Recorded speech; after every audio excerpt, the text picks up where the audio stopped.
안녕하세요. 이지사주입니다. 2024년 생일별 운세를 말씀드릴게요. 이번에는 2월 3일에서 3월 20일경에 태어나신 분들이 해당이 돼요. 그러니까 입춘에서 춘분 사이에 태어나신 분들이 해당이 되거든요. 근데 매년 절입일이 달라요. 그래서 2월 3일이 아니라 4일일 수도 있고 3월 20일이 또 아닐 수도 있어요. 그러니까 본인이 태어난 절기를 정확히 알려면 만세력을 추천드려요. 그 중에서도 이제 저는 더 큰 만세력을 추천드리거든요. 더 큰 만세력을 네이버에 검색하시면은 나오거든요. 거기에 생일을 넣으면은 본인이 태어난 절기가 정확히 나오고 당령이라고 하죠. 그 용신도 알 수가 있으니까 한번 참고를 해보세요. 그러면 네, 운세를 말씀드릴게요.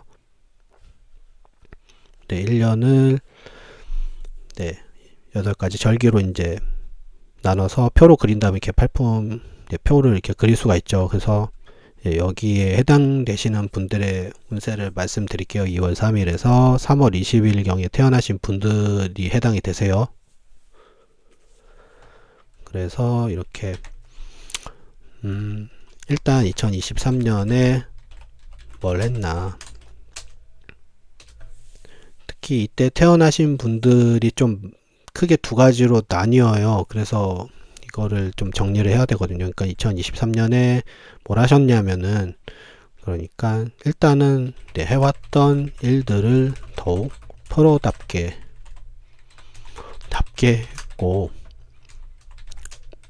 능력도 잘 발휘했고 열심히 했기 때문에 몸값이 올라가는 것처럼 성과도 만들었다.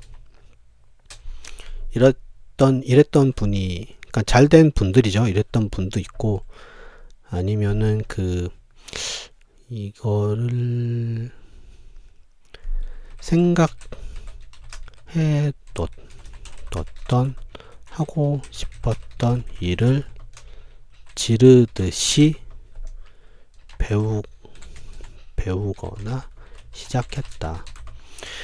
네, 이렇게 나뉘거든요. 그러니까 해왔던 일들을 더욱 프로답게 했기 때문에 성과도 만들었고, 그리고 뭔가 더 배우시고 업그레이드 했을 수도 있거든요. 이럴 수도 있고, 아니면 이제 아예 그냥 처음부터 평소에 생각해뒀던 거, 하고 싶은 거를 그냥 지르듯이 그냥 고민하지 말고 그냥 일단 해보고 보자 하면서 시도하신 분들이 있을 거예요. 이렇게 좀 나뉘거든요. 근데 이게 이렇게 나뉘는 건 맞는데, 이제 지금 연말이죠. 그러니까 지금은 어느 정도 답이 나왔을 것이다. 물론 고민 중인 분도 있죠. 그러니까 이게 어떤 고민이냐면은 이걸 계속 해야 하나 말아야 하나, 이 고민이 지금 가장 클 거거든요. 이걸 지금 계속 해야 되나 말아야 되나. 물론 이 성과를 내신 분들은, 이분들은 뭐 이런 고민이 없죠. 이런 고민이 아니라 오히려 이직하는 것처럼, 이직을 그냥 할까, 내가 기존에 해왔던 것들을 그대로 갖고 가서 다른 업체에 가서 일을 해볼까, 이렇게 고민을 하실 수는 있어요. 이런 분들이 있는 거고, 아니면은 이렇게 하신 분들은 이걸 계속 해야 되나 말아야 되나 이렇게 엄청 고민을 지금 하고 계실 거거든요. 그래서 좀 힘들 수가 있죠. 근데 그래서 지금 중요한 게 뭐냐면은 2024년에는 해야 할 일은 이젠 정해야 한다. 더 이상 고민할 때가 아니다. 네, 정해야 돼요. 이제는 내년에 내가 뭘 해야 될지 정해야 돼요. 그러니까 지금까지 해오던 걸 그대로 하셔도 돼요. 그대로 하셔도 되고, 잘 되신 분들은 그대로 하시면 돼요. 그냥 다른 업체에 가가지고 뭐 이직을 하셔도 돼요. 이직을 하셔도 되고, 만약에 좀 이거 좀 아닌 것 같은데 하신 분도 있잖아요. 이분들이 분명히 있을 거란 말이죠.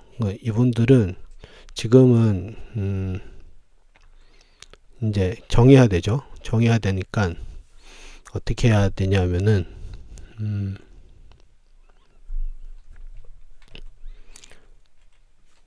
다시 시작하고 직업을 만들 수 있는 운이다. 내년이 이런 운이에요. 그러니까 정말 잘 안 됐다면 과감히 포기하고 진로를 변경해야 한다. 정말 아닌 것 같으면 덮어두고 새로운 것을 시작해도 좋다. 네, 이렇게 하셔야 되거든요. 그러니까 다시 시작해야죠. 직업을 정하고 다시 새로운 거를 과감히 지금 하는 거를 안 됐으면 포기하고 과감히 도전하시는 것도 전 추천을 드려요. 그래서 내년에 그렇게 도전하시면은 네, 자리를 잡을 수가 있죠. 그래서 자리를 분명히 잡을 수가 있어요. 잡고 내후년까지 이걸 끌고 갈 수가 있거든요. 그러니까 정말 아닌 것 같았다. 그러면은 과감히 포기하시고 새롭게 하시면 돼요. 물론 잘 되신 분들은 그대로 하시는 대로 갖고 가서 하시면 돼요. 내년이 아주 좋을 거예요. 이렇게 보시면 됩니다. 그리고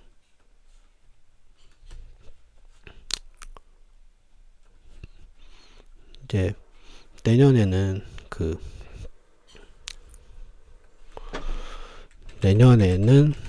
2024년이죠.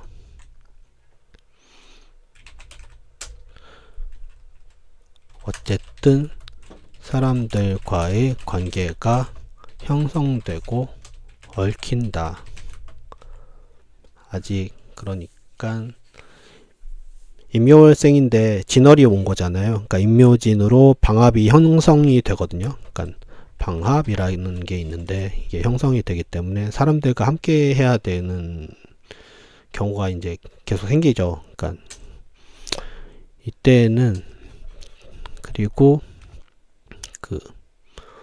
혼자 하는 것보다는 그냥 사업을 시작한다든지 혼자 한다. 물론 뭐 사업을 어쨌든 뭐 하실 분은 하시겠지만 그래도 내년에는 조직 속에서 활동하시는 걸 추천드려요.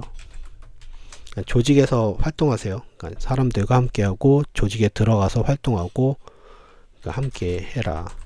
이걸 추천해 드려요.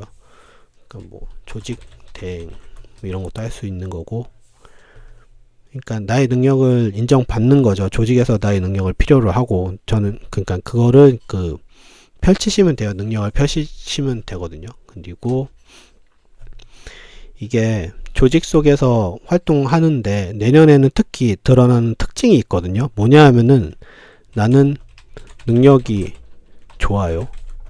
누구보다? 다른 주위 사람들보다. 이런 구도가 펼쳐져요. 그래서 나는 잘하는데 막상 가서 해보니까 얘네들이 왜 이렇게 못하지? 하는 생각이 들 수도 있어요. 그래서 그 사람들을 내가 끌고 가야 합니다.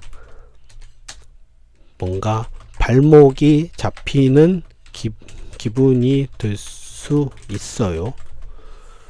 그래도 이 조직을 박차고 나가는 거는 좀 그거는 추천해 드릴 수가 없어요. 그 조직 속에서 같이 함께 하시면서 발전해 나가면 되거든요. 그러면은 아주 잘 될 수 있어요. 특히 내가 리더가 될 수 있어요. 네. 꼭 이제 리더가 되는 시점이 오거든요. 그게 언제냐 하면은 2026년 병오년 이때 리더가 될 수 있습니다. 그리고 또 이거를 좀 더 이렇게 보면은 내년이 갑진년 2024년 여기죠. 그래서 이렇게 열심히 하시면은 이때 성과가 병오년이죠. 이때 성과가 크게 나온다. 이때 리더가 될 수 있다. 리더. 그리고 이때에는 사업도 하실 수 있으세요. 나의 능력을 활용을 해서 더욱 다른 곳에 접목을 시켜가지고 그것으로 새로운 분야에 도전하셔서 사업도 하실 수가 있거든요. 물론 기존에 해왔던 것을 그대로 나의 능력을 활용해서 사업을 하셔도 돼요. 그리고 내년은 결혼운도 돼요. 결혼운. 물론 취업운도 아까 말씀드린 것처럼 직업이 정해진다고 그랬죠. 취업운도 되고, 결혼운은 뭐 지금까지 연애해 오셨던 분들은 결혼하시면 되죠. 아주 좋죠. 소토운이기도 하고 결혼하시면 되고, 그리고 뭐 새롭게 내년에 연애를 시작하신 분들도 결혼도 가능하신 운이세요. 그러니까 이거 한번 생각해 두세요. 그리고 취업도 당연히 직업이 정해지니까. 그리고 물론 취업이나 뭐 이직이 아니더라도 지금까지 뭐 쭉 열심히 잘 해오신 분들 있잖아요. 직장생활. 그것도 그냥 계속 열심히 하시면 돼요. 그러면 이때 가시면 리더가 되실 수 있어요. 그러니까 이렇게 활용하시면 됩니다. 그러면 여기까지 봐드렸고, 영상이 좋았다면 구독과 좋아요 부탁드립니다. 특히 구독 좀 부탁드려요. 감사합니다.